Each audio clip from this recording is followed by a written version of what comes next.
नमस्कार दोस्तों। आज का हम लोग लेक्चर नंबर 6 शूट करने जा रहे हैं और जिसमें हम आपको question relation and function topic 1.1 का हम लोग जो है उसको डिस्कस कर रहे हैं, जिसमें से आपको मैं लेक्चर नंबर 6 में 1.2 का क्वेश्चन नंबर 10 एनसीईआरटी का मैं उसको डिस्कस करने जा रहा हूँ। फंक्शन टॉपिक्स को ज़्यादा डीपली पढ़ने का मेरा मेन ये रीजन है कि अगर आपने फंक्शन को सही से पढ़ लिया, इस टॉपिक्स को पढ़ लिया, तो आगे जो आने वाले चैप्टर्स है कैलकुलस में, वो जो 12th बोर्ड के, बिहार बोर्ड के बच्चों के लिए भी या सीबीएसई बोर्ड के बच्चों के लिए भी काफ़ी इम्पोर्टेंट होता है उसको समझना। तो इसको ध्यान में रखते हुए हम चाह रहे हैं कि आपको फंक्शन का टॉपिक जो है बेहतरीन कॉन्सेप्ट के साथ मैं उसको डील करूं या मैं डिलीवर आपको कर सकूं। तो आइए दोस्तों, हम इस क्वेश्चन को सॉल्व करने का कोशिश करते हैं। बोल रहा है कि इंग्लिश में भी मैं बोल दूंगा और हिंदी में तो बोल ही रहा हूं। तो देखिए, बोला है कि मान लीजिए कि कोई क्या है, ए सेट ए है, ए बराबर दिया हुआ है रियल, ये क्या है, रियल नंबर है, ये क्या है, रियल नंबर है, मतलब वास्तविक संख्या। बोल रहा है कि ये 3 को छोड़ दीजिए, बी है, रियल नंबर होगा एक्सेप्ट क्या है, 1। तो आपको बोल रहा है कि कोई फलन एफ एक्स दिया हुआ है, परिभाषित फलन है। ये इसका कहने का क्या मतलब हुआ कि ये जो फंक्शन दे दिया है कि ये फलन है, तो ऑलरेडी हमने पहले पढ़ चुका है कि फंक्शन भी है या नहीं, उसके लिए भी हम लोग चेक करते हैं। बट ये बोला कि ये क्या है, परिभाषित फलन है, मतलब फलन जो हमारा है वो डिफाइन है। तो बोला कि फंक्शन ए टू बी पर विचार कीजिए, क्या ये फंक्शन जो हमारा है, क्या ये फंक्शन 1 1 है या अनटू है। तो अगर है तो आप इसको एक्सप्लेन कीजिए, क्या ये फंक्शन 1 1 है। तो आइए हम लोग इसका सॉल्यूशन करते हैं। तो देखिए तो हमारा फंक्शन क्या है, एफ एक्स बराबर है x minus 2 divide x minus 3। अब हमको चेक करना है फंक्शन 1 1 फंक्शन चेक करने का क्या हमने बताया है, कंडीशन होता है कि अगर एफ एक्स 1 बराबर हो जाए, एफ एक्स 2 हो जाए। एफ एक्स 1 बराबर एफ एक्स 2 होगा, इसका मतलब क्या हुआ कि x1 बराबर x2 होगा, तभी ये कंडीशन क्या होगा, 1 1 के लिए क्या होगा, अप्लीकेबल होगा। तो आइए हम लोग निकाल लेते हैं इसका वैल्यू, एफ एक्स वन बराबर लिखिएगा क्या, x1 माइनस 2 और x1 माइनस 3। एफ एक्स 2 का अगर वैल्यू निकालिएगा तो ये क्या आ जाएगा, x2 माइनस 2 बटा x2 माइनस 3। अब क्या करना पड़ेगा हमें, अब हमको करना पड़ेगा कि एफ एक्स 1 बराबर, इसको हम एफ एक्स 1 पढ़ देते हैं, बट ये मैथमेटिकली क्या है, इसको बोला जाता है F of x 1। F of x 1 क्या, इसको पढ़िएगा आप लोग, एफ ऑफ एक्स 1, और इसको हम लोग पढ़ेंगे एफ ऑफ एक्स 2। तो एफ एक्स, और ये बच्चों आप ध्यान रखिएगा कि एफ ऑफ एक्स 1 को ही हम लोग बोलते हैं, क्या बोल देंगे, इसी को हम लोग बोलेंगे कोडोमेन वाले पार्ट्स को बोलेंगे कि अगर इसमें इनपुट क्या है, मतलब डोमेन का इनपुट क्या है, x1 है और क्या क्या है, x2 है, और इसका जो आउटपुट के निकल के आएगा वही fx1 होगा, जो कि कोडोमेन कहलाएगा। हमने आपको इससे पहले बता दिया है डोमेन क्या होता है।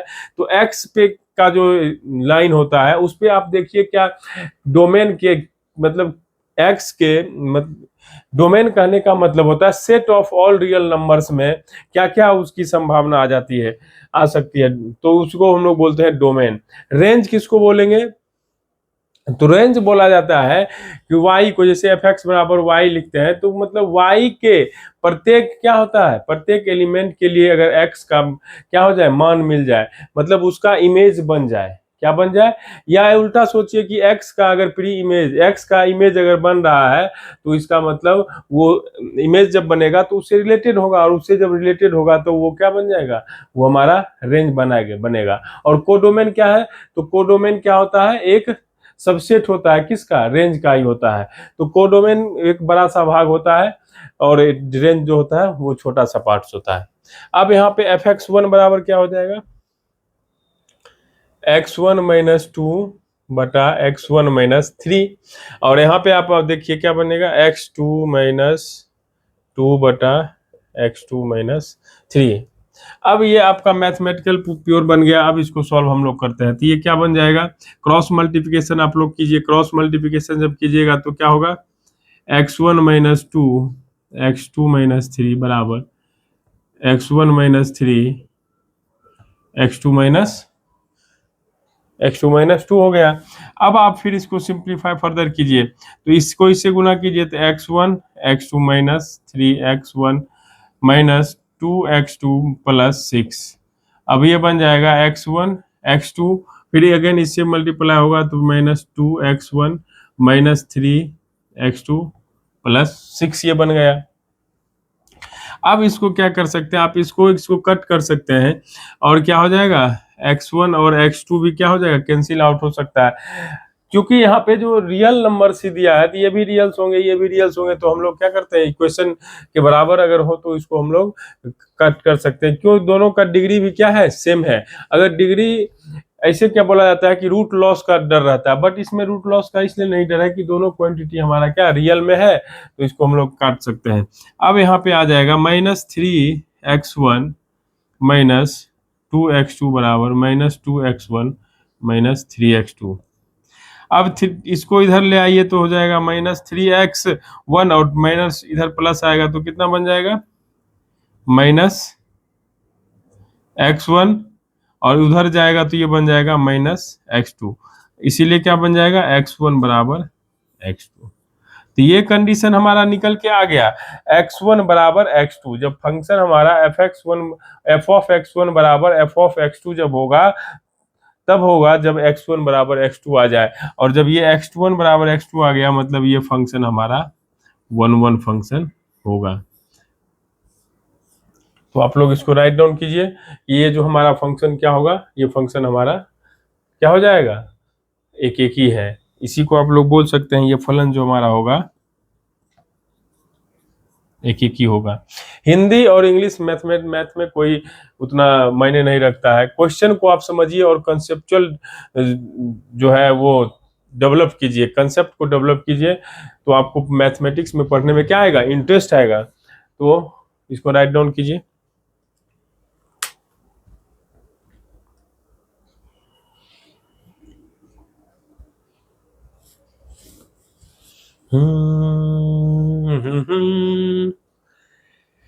चलते जाएंगे यूं ही कट जाएगा सफर साथ चलने से, कि मंजिल आएगी नजर साथ चलने से। तो इसको हम लोग अब इरेज कर रहे हैं, इसको हम मिटा रहे हैं, बोर्ड को क्लीन कर रहे हैं। अब आपको चेक करना है, अब हमें चेक करना है आंटू फंक्शन, या इसी को हम लोग बोलते हैं आच्छादक फलन। इसको चेक करने के लिए हमने क्या बोला, इसको चेक करने का क्या है, मेथड क्या है, तो हमने बोला इन टर्म्स ऑफ y, मतलब y के पदों में लिखें। x जो है उसको किस टर्म में लिख देना है, x in terms of y, मतलब y के टर्म में क्या कीजिए, कन्वर्ट कर दीजिए x। अब आइए, क्या है हमारा फंक्शन, क्या है, y बराबर है x-2 x-3।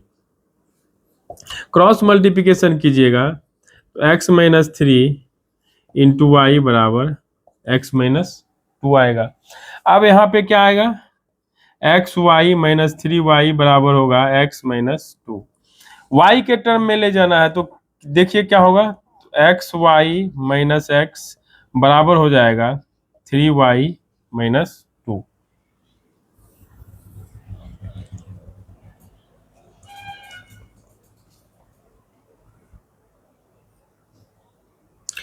अब यहां से हमारा क्या इक्वेशन आएगा बन के, तो यहां से आप देखिए x(y) -x बराबर 3y-2। यहाँ पे x क्या कीजिए आप, कॉमन ले लीजिए तो क्या बन जाएगा, y माइनस वन, यहाँ पे बन जाएगा 3 माइनस टू, और x बराबर जब आप निकालिएगा तो 3y माइनस टू बटा y माइनस टू। तो देखिए ये क्या हो गया, x in terms of y, मतलब x का जो टर्म है उस x in terms of y में हमने क्या कर दिया, इसको बदल दिया। देख रहे हैं आप, ये फंक्शन किसका बन गया, मतलब ये y के टर्म में चला गया, सभी पद किस में आ गए, y के पद में। अब आपको क्या करना है, अब आपको हमने बताया था कि देखिए कि y के प्रत्येक मान के लिए क्या x आपको मिल रहा है। अगर x के प्रत्येक मान के लिए अगर उसका प्री इमेज बन जाए, किसमें, प्री इमेज अगर बन जाएगा डोमेन वाले पार्ट्स में, तो वो क्या होगा, अनटू होगा। और अगर y के प्रत्येक एलिमेंट के लिए या प्रत्येक वैल्यू के लिए अगर x आपको नहीं मिल रहा है, इसका मतलब वो क्या बन जाएगा, वो अनटू फंक्शन नहीं होगा। अब यहाँ पे एक कंडीशन पहले दे दिया है कि आपको क्या करना है कि 3 को बाहर रखना है और 1 को बाहर रखना है। तो अब हम क्या करते हैं, जब y बराबर हम मान लेते हैं 2 मान सकते हैं, 2 पे क्या है रिस्ट्रिक्शन हमारा, क्या है, नहीं है, 2 पे हमारा रिस्ट्रिक्शन है तो नहीं है, तो चेक करते हैं y बराबर 2, तो x बराबर क्या हो जाएगा, 3 गुना 2 माइनस 2 बटा 2 माइनस 1, और ये निकल के आएगा 6, 6 में से तो गया 4, 4 तो ये निकल के आया 4। यहां से आपको बातों को समझ में आ रहा होगा कि अगर y2 मिला, रियल नंबर ही है y, और x भी क्या है तो 4 मिलेगा। अब आप कोई भी नंबर 3 लेके देखिए, y बराबर 3, तो x बराबर क्या होगा, 3 गुना 3 माइनस 2 बटा 2 माइनस 3 आएगा।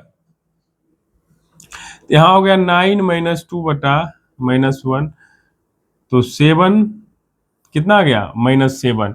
तो इस 3 के लिए कितना आ जाएगा, -7 आ गया। इसका मतलब क्या हो गया, आप ये बोल सकते हैं चूंकि सहप्रांत कोडोमेन के प्रत्येक अवयव का पूर्व प्रतिबिंब, मतलब आप बोल सकते हैं क्या, प्री इमेज, सहप्रांत के प्रत्येक अवयव का पूर्व प्रतिबिंब डोमेन प्रांत में विद्यमान है, मतलब प्रेजेंट है, अतः यह फंक्शन अनटू, मतलब आच्छादक होगा। तो आप इसको राइट डाउन कर लीजिए। तो अनटू फंक्शन चेक करने का यही सबसे बेस्ट फंडा है। और आप लोग हमेशा डोमेन, कोडोमेन, रेंज, इन बातों को अगर आपने ध्यान में रख लिया तो आपको कैलकुलस में कहीं भी दिक्कत नहीं होगा। इसके बाद जो नेक्स्ट चैप्टर आएगा कंपोजिशन ऑफ फंक्शन, या इसके बाद जो हमारा चैप्टर आएगा इनवर्स फंक्शन, जो प्रतिलोम फलन है, जिससे कि बिहार बोर्ड में भर भर के क्वेश्चन पूछा जाता है। तो आपको कोई भी समस्याएं उस टॉपिक्स में नहीं आएगी अगर आपने डोमेन, कोडोमेन और रेंज के बारे में अच्छी तरह से उस पर पकड़ बना लिया है।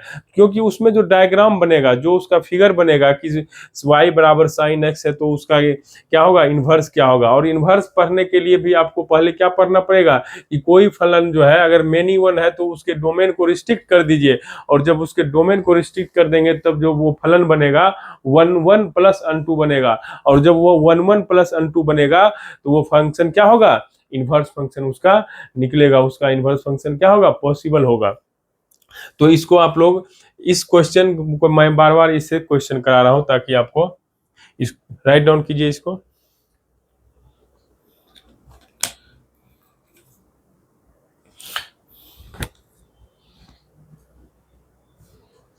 मैं आपको पढ़ाने का प्रयास करूंगा। मेरा उद्देश्य है कि हर एक गांव के बच्चों तक मैथ में उसका इंटरेस्ट जग जाए, क्योंकि एआई बेस्ड जो अभी टेक्नोलॉजी हमारे इन पूरे वर्ल्ड में जो आने वाला है, उसके लिए मैथमेटिशियन का होना क्या है, बहुत ही जरूरी है, क्योंकि उसमें डाटा साइंस है और जो भी एल्गोरिदम सेट होता है वो बिना मैथमेटिशियन के होगा नहीं। और यह द हिंदू का या द इंडियन एक्सप्रेसवे का न्यूज में आर्टिकल पब्लिश हुआ, जिसमें बताया गया कि जो मैथमेटिक्स से जो है पीएचडी स्कॉलर जो है इंडिया में, उसमें भारी कमी है।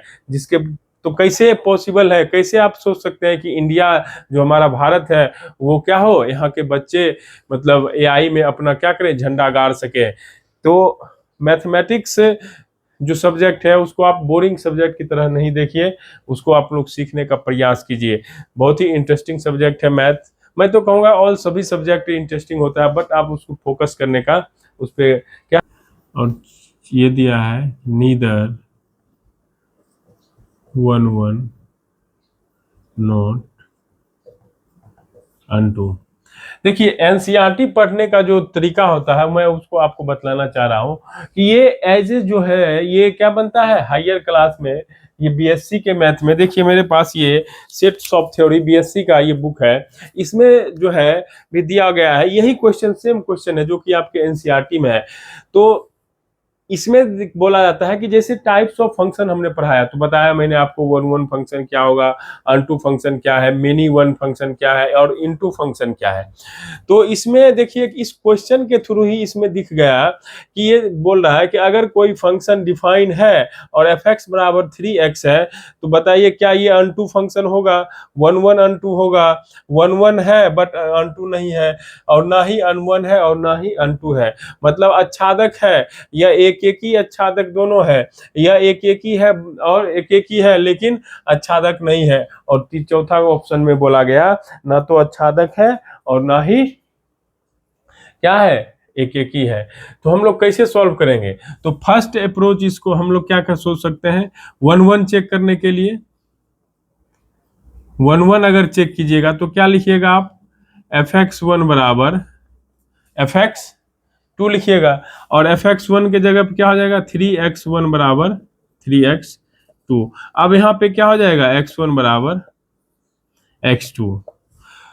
तो इसका मतलब ये वन वन तो हो गया, वन वन फंक्शन हमारा वन वन फंक्शन हो गया।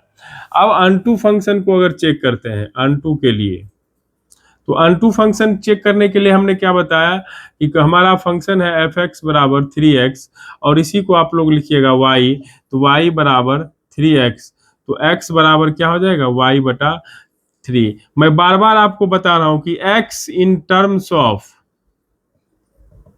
y, वो अनटू फंक्शन की जब भी वन टू फंक्शन की जब भी बात की जाएगी तो आप क्या कीजिएगा, x in terms of y में क्या कीजिएगा, उसको निकालिएगा। अब क्या हो जाएगा,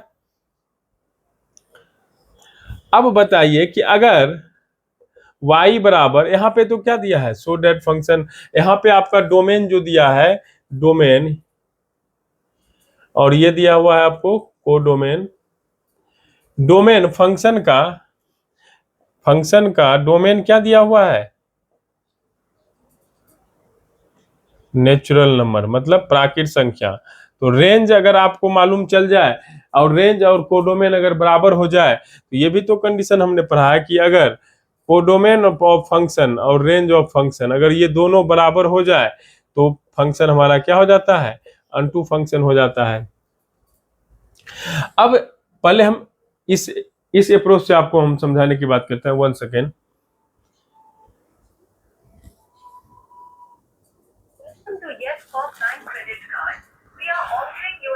अब यहाँ पे देखिए कि अगर y बराबर 1 रखेंगे तो x बराबर 1/3, y बराबर 2 रखेंगे तो x बराबर 2/3। अब आप बताइए क्या y 1 के लिए x 1/3 मिलेगा आपको, ये फंक्शन हमारा है, ये नेचुरल नंबर है और ये भी नेचुरल नंबर है। अब यहाँ पे माना हमने y बराबर 1 और 2 माना, ये नेचुरल नंबर है, 3 भी होगा आगे तक जाएगा, तो कोडोमेन और ये मान लीजिए 1 2 3 4 आगे तक जाएगा, नेचुरल नंबर है। अब बताइए 1 के लिए 1/3 आपको कहाँ मिल रहा है? 1/3 मिल रहा है नेचुरल नंबर में? नहीं। तो आप क्या लिखिएगा? लिखिएगा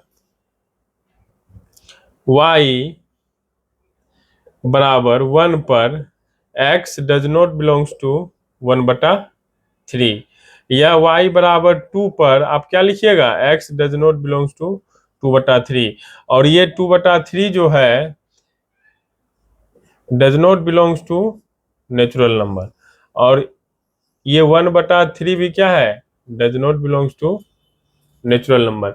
मतलब कहने का क्या हो गया कि आपको y बराबर 1 के लिए जो उसका प्री इमेज मिलना चाहिए, पूर्व प्रतिबिंब, वो आपको डोमेन में नहीं मिलेगा। इसीलिए ये क्या हो जाएगा? इसलिए ये अनटू फंक्शन नहीं होगा। Please write down. इसको मैं एक और अप्रोच मेथड से आपको बताने का कोशिश कर रहा हूं। इसको राइट डाउन कीजिए।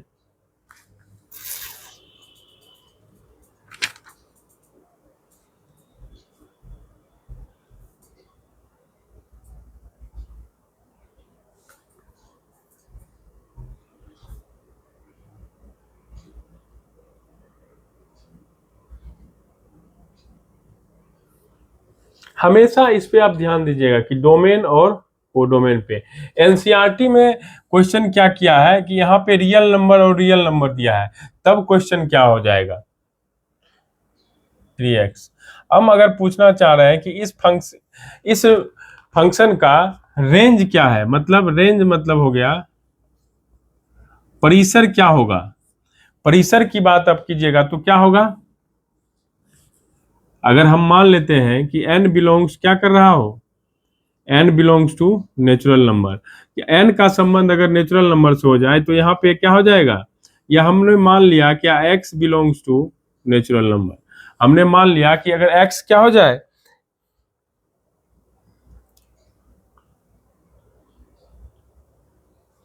कि n अगर यहाँ पे हमने माना कि n belongs to natural number, n जो हो जाए अगर क्या हो जाए? नेचुरल नंबर से बिलोंग कर जाए। ये x है तो यहाँ पे क्या हो जाएगा? इसका रेंज 3n हो जाएगा, जहां पे n बिलोंग्स टू क्या हो जाएगा? n belongs to natural number. Range जो होगा वो रेंज उसका क्या होगा? आप x का वैल्यू रखते जाइएगा इस डोमेन इनपुट के लिए, तो y का मान क्या होगा? जो निकलते जाएगा वही उसका रेंज होगा। तो हमने मान लिया कि अगर x की जगह n हो जाए और n बिलोंग्स कर जाए किससे? नेचुरल नंबर से, तो इसका जो रेंज हो जाएगा कितना हो जाएगा? 3n हो जाएगा। रेंज कितना हो जाएगा? 3n। और कोडोमेन ऑफ फंक्शन क्या है? तो कोडोमेन ऑफ फंक्शन है हमारा नेचुरल नंबर।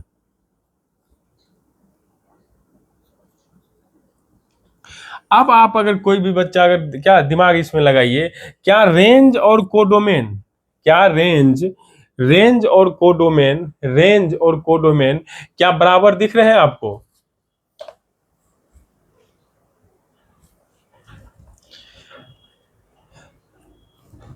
तो मुझे तो नहीं दिख रहा है कि कोडोमेन और रेंज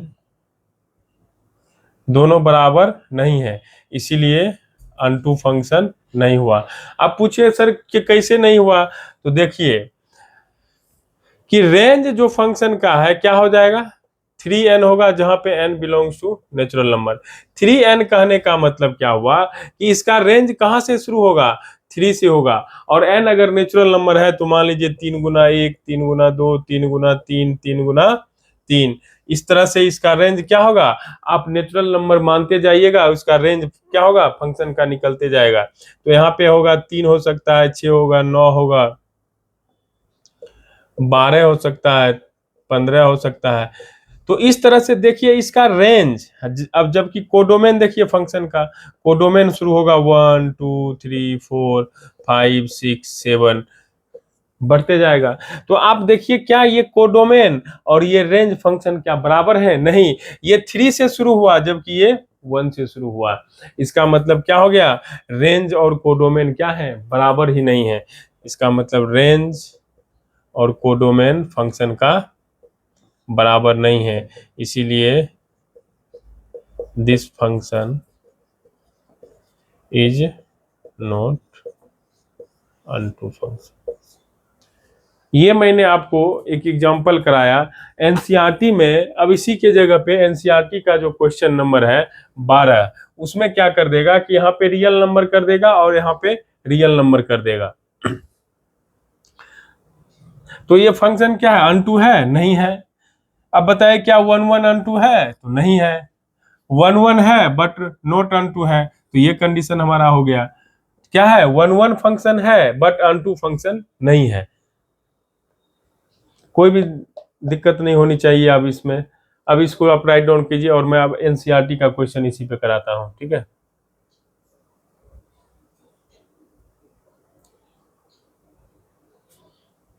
आंसर क्या हो जाएगा, 1 1 बट नॉट अनटू। 1 1 होगा बट नॉट अनटू। तो समझ में देखिए, डोमेन और को डोमेन और रेंज, मैं 12th के बच्चों को पढ़ा चुका हूं स्कूल में, बट क्या है गवर्नमेंट स्कूल के बच्चे ऑनलाइन क्लासेज करते हैं, ऑनलाइन क्लासेज भी करते हैं, बट उसको जब मैं पूछता हूँ क्लासेज में तो वो बता नहीं पाते हैं।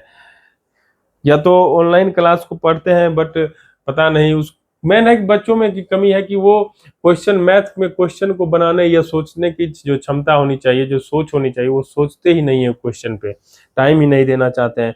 उनको लगता है क्या खाली पीडीएफ जमा कर लिया हो गया, ऐसा नहीं। क्वेश्चन में हमने कर दिया आर और आर, मतलब वास्तविक संख्या से वास्तविक संख्या। ये एनसीईआरटी का क्वेश्चन आपको है, क्वेश्चन नंबर 12। इसके ये VVI क्वेश्चन है, बिहार बोर्ड में के बच्चों के लिए ये क्वेश्चन क्या है,